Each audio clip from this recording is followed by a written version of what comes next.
Hello everybody, this is the monthly trend scan of the futures markets. Let's start with the metals. The metals look really bullish, as well as the US equities. And with the energies, well, we'll have to see what's going to happen. So look at the metals. Silver, well, silver as expected and communicated before, is starting a major stop run move, as it looks like. So we're moving here into this vacuum space where there's no resistance in the way, and breaking out of this sideways range where we get a technical response, and that brings us into the target area. So we're just getting there. I think there's more room and more room to go, especially as we're getting here to the first stop run level, and we might actually get there, test it, reject there, or even break it. It looks all very bullish. These lower time frames, we had an S2 pattern here, and we are moving and moving really nicely. Now, as I mentioned before, gold does not need to move well for silver to do well, because silver has catch-up potential. Now this is gold, and we can see gold just went sideways and silver exploded to the upside. This is what we're expecting. If silver were to pull down significantly, well, that would have been would have had a negative impact on silver. But gold actually now already produces some bullishness, and we could break to a new high. We could break this double top, and then this one, which would give us a new high. This is similar to an S2 pattern, and that would be triggered if this high breaks. There would be a very bullish signal. If that happens, if we get a new high in gold, I think silver will get crazy and start to go exponential. But we have to see. Actually, the other metals are doing well too. Platinum has moved out of its many year-long sleep, and we have broken here, testing the upper range. This is an S1 pattern on a quarterly chart, and there's more bullishness to come, especially if this breaking out is confirmed. Now palladium already had its big run. It's consolidating. It came back to its prior levels, coming back to the 200 moving average. And it very much looks like that it has found its bottom here, and because we had a bearish signal here, a bearish pattern that did not develop any follow through to the downside, as if there was no pattern at all. Well, that means that there are a lot of bullish forces, hidden bullish forces, and well, the high was broken. We might actually now move swiftly higher, at least to the space level.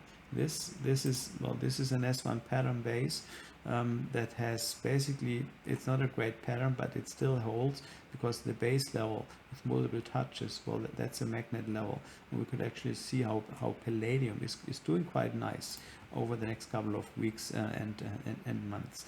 Let's have a look at copper. Copper is a special situation because Trump has put up some special tariffs specifically on copper, and that has increased prices. This led to this price explosion.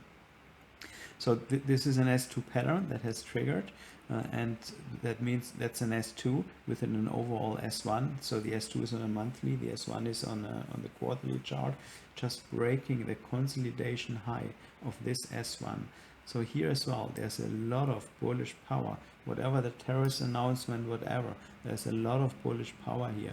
This can quickly move, for example, to the $7 level. So very bullish here. It has broken out of sideways, and it's become a very nicely tradable instrument again now here. Copper. Let's have a look now at the US equities, Nasdaq, the higher time frame charts. So we had this test bar down here, and it has already broken now to a new high. Again, this looks bullish. There was just a rejection, technical rejection, technical confirmation back to the 21 moving averages, a rejection bar, and now it looks like we get another leg higher. Let's have a look at the Dow Jones. Dow Jones is lagging. It has not yet broken to a new high, but it looks like this is only a matter of time till it does. As well, very bullish, very strong EMA trend, and nothing looks like nothing is going to stop that. So look now at energies. Well, we had the Iraq war, was very quick, quick and hard, basically. And there was this risk that Iraq closes the Straits of Hormuz, right?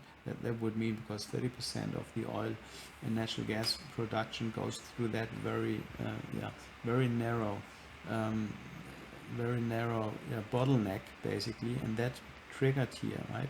This has broken this high, and then once that was not confirmed, and the war has come to a ceasefire, or we're coming back to this prices here. Well, oil is still stuck here in this range. We don't have a trend, right, on the 3 months, on the quarterly chart. Well, that looks different with gasoline RB.